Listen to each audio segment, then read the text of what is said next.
Ce chercheur étudie le virus de la dengue à l'Institut Pasteur, une maladie infectieuse transmise à l'homme par le moustique Aedes et qui tue chaque année environ 12 500 personnes.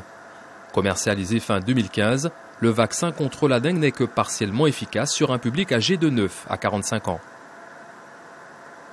On pense que la réponse en anticorps qui est générée par ce vaccin n'est aujourd'hui pas suffisante pour couvrir uniformément contre les 4 sérotypes de la dengue qui circulent et que donc il pourrait créer une situation de risque pour certaines populations, notamment très jeunes. Conséquence, lorsqu'une personne est de nouveau infectée par les autres sérotypes, elle risque de développer une forme sévère de la dengue dite hémorragique. Mais les dernières études montrent que les patients infectés et asymptomatiques, en comparaison avec ceux qui présentent des symptômes, ont une réponse immunitaire contrôlée et peuvent éliminer l'infection virale. De quoi inviter les chercheurs à revisiter la composition des vaccins pour mieux prévenir la maladie.